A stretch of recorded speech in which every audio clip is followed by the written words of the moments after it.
आपका फिर से एक बार मेरे YouTube चैनल पर स्वागत है। और आज क्लास 11 की बहुत इम्पोर्टेंट सेंट्रल आइडिया लेकर आपके पास आया हूँ। जो चैप्टर है उसका नाम है चाइल्डहुड। चाइल्डहुड का मतलब होता है बचपन। उसके जो पोएट हैं मार्कस नैटन है। मार्कस नैटन जो है उसके पोएट हैं, उन्होंने ये लिखा है। बहुत इंपॉर्टेंट सेंट्रल आइडिया है, बहुत बार पेपर में पूछी जाती है और बहुत इंपॉर्टेंट सेंट्रल आइडिया है।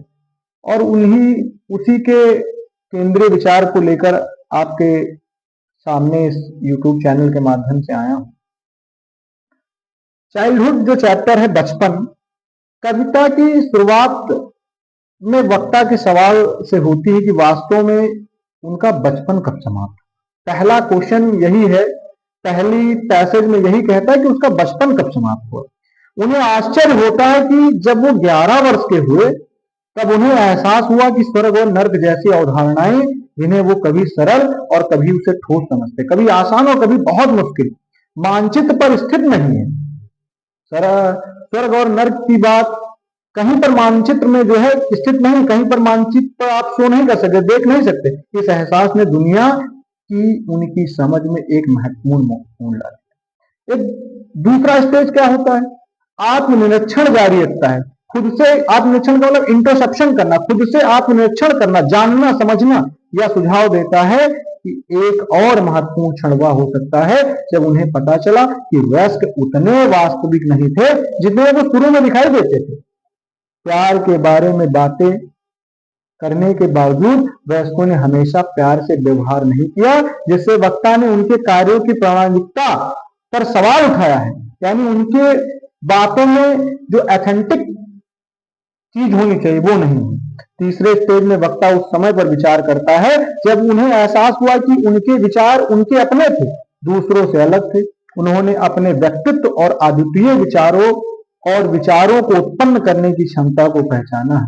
आत्म जागरूकता के इस क्षण में वयस्क की ओर एक कदम का संकेत दिया है। और अंतिम पैसेज में यह कहता है कि वक्ता विचार करता है कि उनका बचपन कहां चला गया।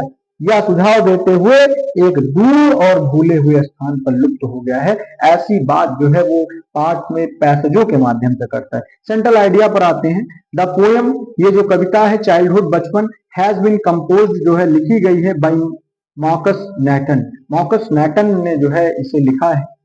इन दिस पोएम, इस कविता में द पोएट हैज ट्राइड, जो कवि है वो प्रयास करता है टू आइडेंटिफाई, पहचान कराने की कोशिश करता है, सम स्टेज, कुछ स्टेज हैं, अवस्थाएं हैं, ऑफ हिज लाइफ, जीवन की, एंड थिंग्स, और सोचता है डीपली का मतलब गहराई में, ऑफ हिज लॉस्ट चाइल्डहुड, जो उसका खोया हुआ बचपन, उसकी डीपली का मतलब होता है उसकी गहराई में जाकर जो है वो सोचता है कि उसका बचपन कहाँ चला गया।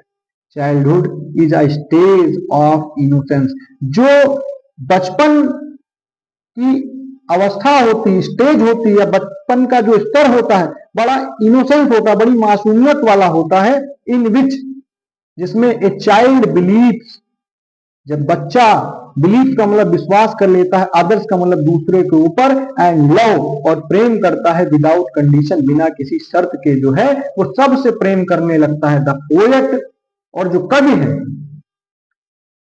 डिस्क्राइब, वर्णन करता है, सम साइंस, कुछ चिन्हों का, ऑफ मैच्योरिटी, कुछ समझदारी का परिचय देता है, उसको वर्णन करता है, और या लॉस ऑफ चाइल्डहुड, और बचपन के खोने के बारे में, एंड आल्सो हिंट्स, और इसके अलावा हिंट्स का मतलब होता है संकेत देता है, अबाउट हाइपोक्रेसी, हाइपोक्रेसी का मतलब होता कपट का, ऑफ आवर सोसाइटी, अपने समाज के जो कपट हैं उसका भी जो है वर्णन करता है, उसके बारे में भी संकेत करता है, बताता है। देयर पीपुल, जहां पर लोग, प्रीटेंड का मतलब होता बहाना बनाते हैं, to be good to each other, कि वो सबके साथ अच्छे हैं, बट इन रियलिटी, लेकिन रियलिटी का मतलब होता सत्यता में, वास्तविकता में, डोंट लाइक ईच अदर, वो किसी को भी पसंद नहीं करते हैं। यही समाज की जो है सच्चाई है। हम लोग कुछ इस सेंट्रल आइडिया के कुछ इंपॉर्टेंट वर्ड्स मीनिंग है उस पर आते हैं। पहली है ट्राइड। ट्राइड का मतलब होता कोशिश करना, आइडेंटिफाई, पहचान करना, इनोसेंस, मासूमियत, मैच्योरिटी, समझदारी, हाइपोक्रेसी, पाखंड, कपट, प्रीटेंड, बहाना बनाना, और एक लास्ट है रियलिटी, वास्तविकता। बहुत इंपॉर्टेंट सेंट्रल आइडिया है, आपके हमेशा एग्जाम में आती है, और मुझे आशा है कि आपको ये सेंट्रल आइडिया समझ आई होगी। आप जो है इसे आसानी से याद कर पाएंगे, बहुत सरल शब्दों में है, आप आसानी से याद कर लीजिए। बहुत इंपॉर्टेंट सेंट्रल आइडिया है। आगे की क्लास अगले दिन फिर से आपको मिलेगी। तब तक के लिए आपका बहुत बहुत धन्यवाद। आपका दिन मंगलमय हो। धन्यवाद।